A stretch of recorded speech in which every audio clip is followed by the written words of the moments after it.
तो स्वागत है आप लोगों का स्टडी लाइफ में। चलिए आज हम लोग पढ़ने वाले हैं फिर से प्रकाश के परावर्तन और अपवर्तन से टॉप 25 क्वेश्चन। चलिए स्टार्ट करते हैं आज का यह सेशन। ये वीडियो आप लोग के लिए बहुत ही हेल्पफुल रहने वाला है। इसमें फिर से टॉप 25 क्वेश्चन लिया गया है।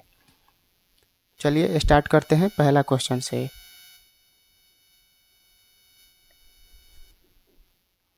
पहला क्वेश्चन है, दो वक्रीय पृष्ठों से घिरे ठोस माध्यम को कहते हैं। क्या कहते हैं? दो वक्रीय पृष्ठों से घिरे ठोस माध्यम को क्या कहते हैं? तो इसका सही आंसर हो जाएगा ऑप्शन नंबर सी, गोलीय लेंस कहते हैं। इसका राइट आंसर हो जाएगा गोलीय लेंस। दो वक्रीय पृष्ठों से घिरे ठोस माध्यम को गोलीय लेंस कहते हैं। चलिए अगला क्वेश्चन। अगला क्वेश्चन है, एक अवतल दर्पण की फोकस दूरी 10 सेंटीमीटर है, उसकी वक्रता त्रिज्या होगी। एक अवतल दर्पण की फोकस दूरी 10 सेंटीमीटर है, तो दे दिया है f बराबर 10 सेंटीमीटर, उसकी वक्रता त्रिज्या r निकालना है। तो सूत्र होता है f बराबर r/2। तो r बराबर क्या हो जाएगा? 2f है। तो 2 गुणा 10 तो कितना हो जाएगा? 20 सेंटीमीटर। इसका सही आंसर हो जाएगा 20 सेंटीमीटर। फोकस दूरी 10 सेंटीमीटर है, उसकी वक्रता त्रिज्या कितनी हो जाएगी? तो 20 सेंटीमीटर हो जाएगा। चलिए अगला क्वेश्चन पर। अगला क्वेश्चन है, गोलीय दर्पण के ध्रुव और फोकस के बीच की दूरी को क्या कहते हैं? बोल रहा है गोलीय दर्पण के ध्रुव और फोकस के बीच की दूरी को क्या कहते हैं? तो इसका सही आंसर हो जाएगा ऑप्शन नंबर बी, फोकसांतर कहते हैं। गोलीय दर्पण के ध्रुव और फोकस के बीच की दूरी को फोकसांतर कहते हैं। अगर वीडियो अच्छा लगे तो वीडियो को लाइक और चैनल को सब्सक्राइब करें। चलिए अगला क्वेश्चन पर। यह वीडियो आप लोगों को बहुत ही हेल्पफुल रहने वाला है। चलिए अगला क्वेश्चन है, वक्रता त्रिज्या r एवं फोकस दूरी f में संबंध है। वक्रता त्रिज्या r एवं f में संबंध क्या होता है? तो होता है f बराबर r/2 होता है, या r बराबर 2f होता है। तो इसमें दिया हुआ है f बराबर r/2। तो इसका सही आंसर हो जाएगा ऑप्शन नंबर ए, f बराबर r/2। फोकस दूरी वक्रता त्रिज्या की आधी होती है, ये आप लोगों को याद रखना है। चलिए अगला क्वेश्चन पर। अगला क्वेश्चन है, किस लेंस का उपयोग कर दीर्घ दृष्टि दोष को संशोधित किया जाता है? किस लेंस का उपयोग करके दीर्घ दृष्टि दोष को दूर किया जाता है? तो उत्तल लेंस का प्रयोग किया जाता है। इसका सही आंसर हो जाएगा ऑप्शन नंबर बी। किस लेंस का प्रयोग किया जाता है? तो उत्तल लेंस का। दीर्घ दृष्टि दोष में उत्तल लेंस, निकट दृष्टि दोष में अवतल लेंस का प्रयोग किया जाता है। यह आप लोगों को याद रखना है। चलिए अगला क्वेश्चन। से किसी वस्तु का वास्तविक प्रतिबिंब बना सकता है। बोल रहा है किसी वस्तु का वास्तविक प्रतिबिंब कौन बना सकता है? तो इसका सही आंसर हो जाएगा ऑप्शन नंबर बी, उत्तल लेंस। उत्तल लेंस में वस्तु का वास्तविक प्रतिबिंब बनता है, और अवतल लेंस में वास्तविक और आभासी दोनों प्रकार का प्रतिबिंब बनता है। ये आप लोगों को याद रखना है। उत्तल लेंस में केवल वास्तविक प्रतिबिंब बनता है, और अवतल लेंस में वास्तविक और आभासी दोनों प्रतिबिंब बनता है। चलिए अगला क्वेश्चन। अगला क्वेश्चन है, उत्तल लेंस को कहते हैं। बोल रहा है कि उत्तल लेंस को क्या कहते हैं? तो उत्तल लेंस को अभिसारी लेंस भी कहा जाता है। इसका सही आंसर हो जाएगा ऑप्शन नंबर ए, उत्तल लेंस को अभिसारी लेंस कहा जाता है। बोलेगा अपसारी लेंस किसे कहा जाता है? तो अवतल लेंस को कहा जाता है। चलिए अगला क्वेश्चन, ये आप लोगों को याद रखना है। लेंस में कितने वक्रता केंद्र होते हैं? अब बोल रहा है कि लेंस में कितने वक्रता केंद्र होते हैं? तो इसका सही आंसर हो जाएगा ऑप्शन नंबर ए, 2 होते हैं। लेंस में कितने वक्रता केंद्र होते हैं? तो 2 होते हैं। ये आप लोगों को याद रखना है। चलिए अगला क्वेश्चन।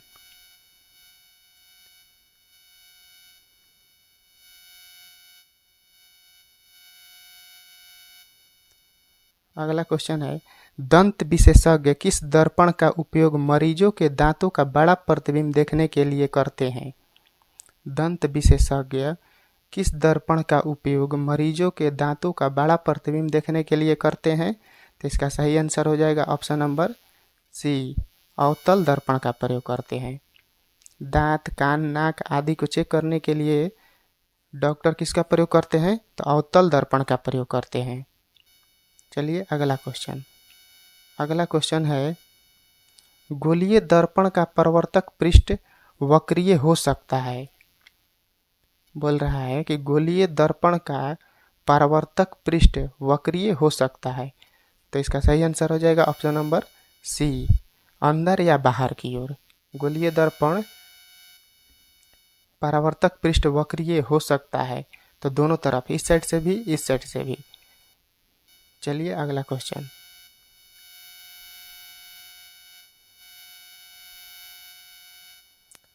क्वेश्चन है, किस दर्पण से हमेशा वस्तु से छोटा प्रतिबिंब प्राप्त होता है? बोल रहा है किस दर्पण से हमेशा वस्तु से छोटा प्रतिबिंब प्राप्त होता है? तो उत्तल से। इसका सही आंसर हो जाएगा ऑप्शन नंबर ए, उत्तल दर्पण से हमेशा वस्तु से छोटा प्रतिबिंब प्राप्त होता है। चलिए अगला क्वेश्चन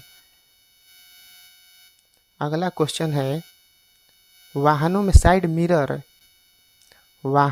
साइड मिरर पीछे दर्पण में किस दर्पण का उपयोग किया जाता है? वाहनों में साइड मिरर के रूप में किसका प्रयोग किया जाता है? तो इसका सही आंसर हो जाएगा ऑप्शन नंबर सी, उत्तल दर्पण का प्रयोग किया जाता है। अवतल दर्पण का प्रयोग हजामती दर्पण के रूप में भी प्रयोग किया जाता है और उत्तल दर्पण का प्रयोग साइड मिरर के रूप में किया जाता है। अगला क्वेश्चन है, उत्तल लेंस की क्षमता होती है। अब बोल रहा है कि उत्तल लेंस की क्षमता होती है, तो उत्तल लेंस की क्षमता होती है धनात्मक। ये आप लोग को याद रखना है कि उत्तल लेंस की क्षमता क्या होती है? तो पॉजिटिव होता है। ये आप लोगों को याद रखना है। अगर वीडियो अच्छा लगे तो वीडियो को लाइक और चैनल को सब्सक्राइब करें। ये वीडियो आप लोगों के लिए बहुत ही हेल्पफुल रहने वाला है। चलिए अगला क्वेश्चन बोल रहा है, अवतल लेंस की क्षमता होती है, तो इसका ऋणात्मक होता है। अवतल लेंस की क्षमता बोल देगा तो ऋणात्मक, और उत्तल लेंस का बोल देगा तो पॉजिटिव होता है। चलिए अगला क्वेश्चन है, लेंस के केंद्रीय बिंदु को कहते हैं। लेंस के केंद्रीय बिंदु को कहते हैं, तो इसका सही आंसर हो जाएगा बी, प्रकाशीय केंद्र कहते हैं। लेंस के केंद्रीय बिंदु को क्या कहते हैं? तो प्रकाशीय केंद्र कहते हैं। चलिए अगला क्वेश्चन है, गोलीय दर्पण का वक्रता केंद्र को किस अक्षर से निरूपित किया जाता है? गोलीय दर्पण के वक्रता केंद्र को किस अंग्रेजी वर्णमाला के अक्षर से निरूपित किया जाता है? तो इसका सही आंसर हो जाएगा ऑप्शन नंबर ए, सी से निरूपित किया जाता है। वक्रता केंद्र को सी, फोकस को एफ है। ये आप लोगों को याद रखना है। चलिए अगला क्वेश्चन है, अब बोल रहा है कि प्रकाश, यहाँ पर गलती लिखा हुआ है, प्रकाश गमन करता है। यहाँ पर होगा प्रकाश गमन करता है, तो इसका सही आंसर हो जाएगा ए, सीधी रेखा में। प्रकाश कैसे गमन करता है? तो सीधी रेखा में गमन करता है। ये आप लोगों को याद रखना है। कैसे गमन करता है? तो सीधी रेखा में।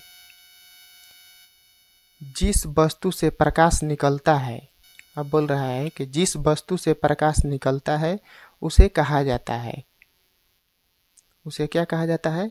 तो इसका सही आंसर हो जाएगा ऑप्शन नंबर ए, प्रकाश स्रोत कहा जाता है।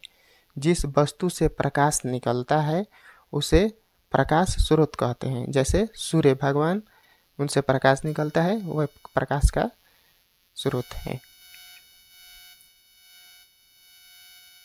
चलिए अगला क्वेश्चन है, प्रकाश के किरणों के समूह को कहते हैं।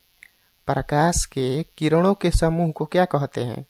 तो प्रकाश के किरणों के समूह को किरण पुंज कहते हैं। इसका सही आंसर हो जाएगा ऑप्शन नंबर बी, किरण पुंज कहते हैं। चलिए अगला क्वेश्चन, अब बोल रहा है तैलीय कागज होता है। बोल रहा है कि तैलीय कागज कैसा होता है?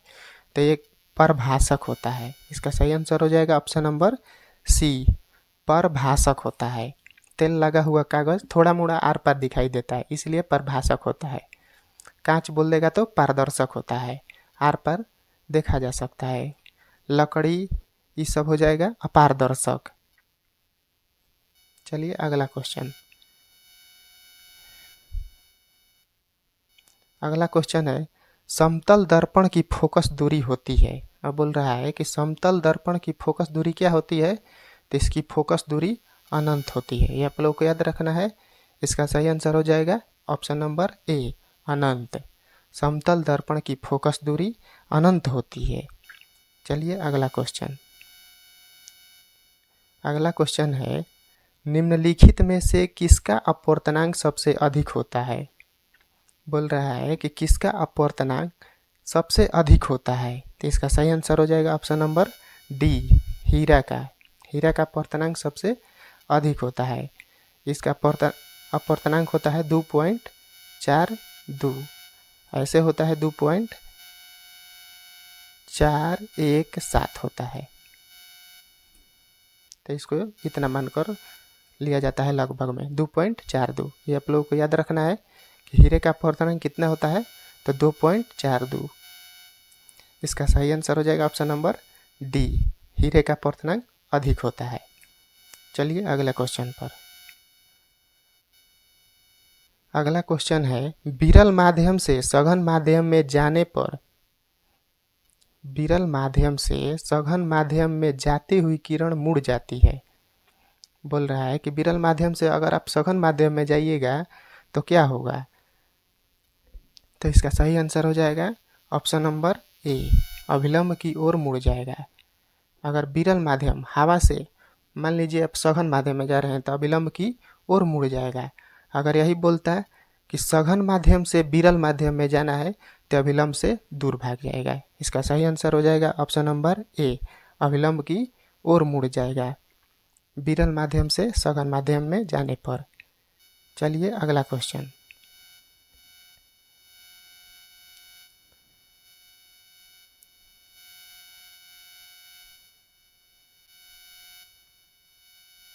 अगला क्वेश्चन है, निम्नलिखित में से किस दर्पण द्वारा किसी वस्तु का आभासी प्रतिबिंब मिल सकता है। बोल रहा है किस दर्पण द्वारा किसी वस्तु का आभासी प्रतिबिंब मिल सकता है, तो इनमें से सभी, ऑप्शन नंबर डी, सभी से आभासी प्रतिबिंब मिल सकता है। समतल दर्पण में भी आभासी प्रतिबिंब बनता है, उत्तल दर्पण में भी और अवतल दर्पण में, तीनों से आभासी प्रतिबिंब प्राप्त किया जा सकता है। वीडियो की क्वालिटी और कंटेंट अच्छा लगे आप लोगों को तो वीडियो को लाइक और चैनल को सब्सक्राइब करें। हमारा यूट्यूब चैनल है स्टडी लाइफ।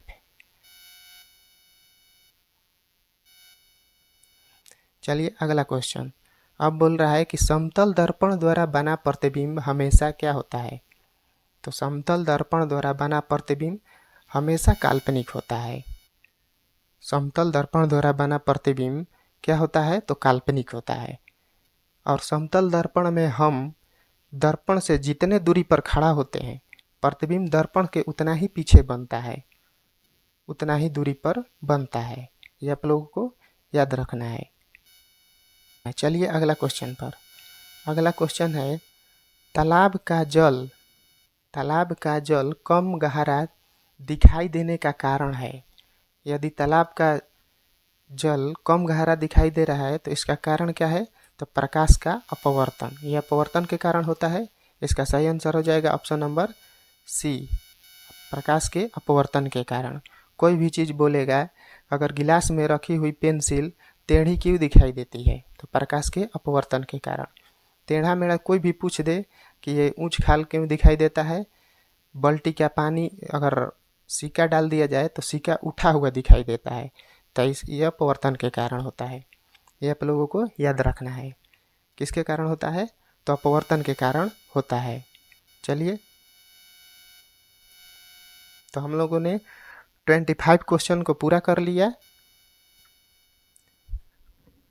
लोगों के लिए होमवर्क है, किस लेंस द्वारा उत्पन्न आवर्धन का एसआई मात्रक क्या है। किसी लेंस द्वारा उत्पन्न आवर्धन का एसआई मात्रक क्या होता है, इसका आंसर आप लोगों को कमेंट बॉक्स में देना है।